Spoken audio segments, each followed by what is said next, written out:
take 18. Welcome back, VC. This is HubTunes. I'm Mike. Just a quick reminder, we got my contest still going on. I got it going probably till around the 20th of August, so you got a few more weeks.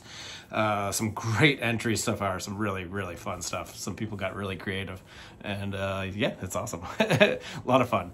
So you can win a $50 gift card. So keep the entries coming, and we'll do the drawing around the 20th, and yeah, keep having fun with it. You guys are awesome. This is a thread. I'm gonna jump on a thread for Craig at A to Z Music Haven. He wants us to show 4 records, take 2 decades and show 4 records from each decade. And he wanted it to be records that we don't normally show, maybe some obscure stuff, maybe it's just stuff, I don't know, we forget about that we have in our collections. So great idea, Craig. I jumped all over it. I'm gonna do jazz. So I'm going to take the 60s and the 70s, and I'm going to show 4 records from each decade. Stuff that I don't normally show, or, you know, well, a couple of them I actually do show, but oh well. So from the 60s, we got 4 records here. Yeah. We're going to start out with, this is a really cool record. This is Chico Hamilton, featuring Larry Coryell. I believe this is Larry Coryell's first record that he was on. I could be wrong on that. It's on Impulse. But this is a really good soul, groovy soul jazz record. I don't hear people talking about this very often. It's really, really cool. 8 songs. Most of them originals by Larry Coryell and Chico Hamilton. Chico Hamilton is a drummer, so he a lot of Latin beats, I would have to say. He's also got Arnie Lawrence on sax, Ernie Hayes on organ, Archie Shepp is on piano for one song, Larry Coryell and Richard Davis on bass.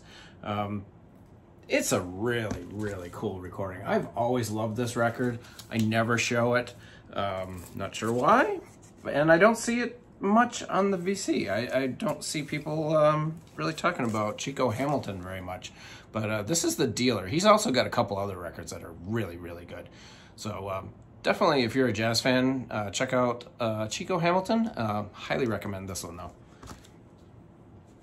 Next one, kind of staying in the same vein of jazz guitars. You know, I love jazz guitarists. This is my favorite jazz guitarist of all time.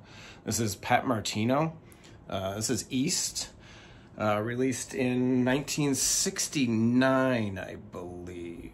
I could be wrong on that. He's on Prestige, either 69 or 67, I believe. He's got a great story. He's very, I would say, hard bop. He was very, very successful in the mid to late 60s. He suffered a brain aneurysm and was in a coma for quite some time. He did finally come out of it, but he had to reteach himself how to play guitar, and he basically listened to all his own records to learn how to play guitar again. And I've seen him live probably 7 or 8 times, and he's absolutely phenomenal. Just unreal. Just really fast, flashy jazz guitarist. He's not like Grant Green, who's more of the laid back, kind of laying the foundation. No, Pat's out in front. He's usually tours with a trio, sometimes a quartet. But yeah, Pat Martino, probably one of my favorite jazz guitarists. He's in really bad health also right now. He's got to be up there. I bet he's probably 80. But his health has really been fading the last couple of years. He doesn't tour anymore. So, I don't know. Send Pat some good vibes. Next up, this is an album I never show. This is also from the 60s. This is on Verve. This is Out of the Storm. This is Ed Thigpen, who is really, really cool. I don't have any other records of his. This is Ed Thigpen, Kenny Burrell, Clark Terry, Herbie Hancock, and Ron Carter. What an awesome lineup. And I never hear anybody talking about this jazz record. This is wonderful, absolutely wonderful. It's called Out of the Storm. Absolutely terrific. Ed Thigpen on drums, Kenny Burrell on guitar, Clark Terry on trumpet, Herbie Hancock on piano, and of course Ron Carter on bass. So yeah, a really, really solid record. And this I'm showing because it's a tone poet, but I feel it's one that never gets talked about, and that's Duke Pearson's The Phantom. The opening track of this, the title track, is spectacular. Absolutely spectacular. This is probably one of my favorite tone poets. People never talk about it. Bobby Hutcherson's on here, so it's kind of got that, you know, you got the vibes going throughout most of it. Terrific album cover. I love the artwork on this. It doesn't get a lot of love. I don't know why. Maybe because it's a late 60s. A lot of the tone poets are, you know, late 50s, early 60s. But this is really good. Really, really good. Actually, when I was I think I've told this story on the VC before, but when I was in college in the mid-'80s, a guy who lived in our dorm, he gave me a cassette of this album, and I remember having it for years and years and just loved it, absolutely loved it. And then of course, you know how cassettes are, probably got lost somewhere, and it's just something that fell on the wayside. And when I saw this as being released as a tone poet, it all came back to me about being in college and listening to this on cassette. Great album. It doesn't have the gatefold like all the other tone poets, because there were no session photos. I think Steve Carlson might have just shown this last week or the week before too. Wonderful, wonderful record. The Phantom, Duke Pearson. So that's my 60s. So now I'm gonna do 4 records from the 70s. And you don't get a lot of, I know all the jazz heads out there, they don't show a lot of records from the 70s. I was actually gonna show jazz records from the 90s, which you never see people show. But I decided to do the 70s. This is gonna be loaded with, well, we'll start with this one.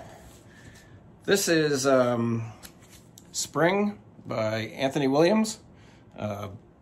Absolutely, it's on Blue Note. This is an OG, I believe. I'm not sure, but it's a really early pressing, if not. Kind of fusion-y, kind of out there fusion. This is Wayne Shorter on sax, Sam Rivers on tenor sax, Herbie Hancock on piano, Gary Peacock on bass, and Anthony Williams, Tony Williams, on drums. Awesome, awesome album. It's out there though. It's not, I wouldn't say it's freeform, but I don't know, anything with Wayne Shorter from this period of the time really kind of gets pretty out there. But this is Anthony Williams, Spring. Wonderful, wonderful record. This guy is somebody that no one ever talks about in the jazz vinyl community. I never hear people talk about this guy, and I think he's a wonderful, wonderful guitarist. This is Tal Farlow. This is Tal Farlow 78. It's a live recording. He's on Concord. A wonderful, wonderful jazz guitarist. On here, he has, it's Tal Farlow on guitar, Gary, Mazzaropi on bass, and Tom Sayek on drums. People I'm not really familiar with. But he does a lot of covers on this. He's a wonderful guitarist. I have a few of his other records and absolutely adore him. These are cheap records too. He made a lot of records and he pressed a lot. He was pretty popular. So yeah, Tal Farlow, 1978. Another fantastic guitarist. This is John McLaughlin, electric guitarist from the early 70s. This is one of his solo albums after leaving the Mahavishnu Orchestra. He's on Capitol. You guys, if you know jazz, if you're even no guitarist, you know John McLaughlin. He's still alive and still playing and recording. He has a new album coming out, actually, I think in a couple weeks. I pre-ordered it. I should probably check on that to make sure it's coming. But yeah, John McLaughlin, one of the great jazz guitarists. You know, he played with everybody from Miles Davis to the Mahavishnu Orchestra, and his solo stuff is terrific. Really good stuff. This is Electric Guitarist from the mid-70s. maybe 74? I could be wrong. I'm probably wrong. Remember, I'm an expert on absolutely nothing. And this, the last record, is one of my favorite jazz records of all time. This is from the early 70s. This is Duke Ellington. This is the Afro-Eurasian Eclipse. I have shown this several times. I've shown it at least 3 other times in videos, especially jazz videos. I adore this record. This is absolutely fantastic. It's on Fantasy Records. If you can get a hold of this, grab it.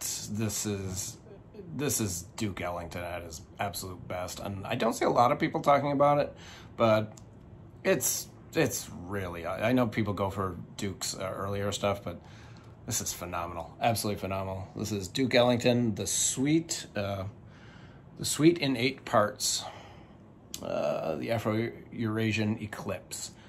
Highly, highly recommended. If you're a Duke Ellington fan and you haven't heard this, run out and get it. Run out and get it. And that's it. So Craig, great idea for this thread, short video today. So just got back from camping actually. So wanted to crank out this video real quick and then get some stuff coming, or probably later in the week and on the weekend, get back into routine of things. So you guys all stay safe, have a great day, and don't forget about the contest. Jump on there and have fun with it, and I will talk to you soon. Bye.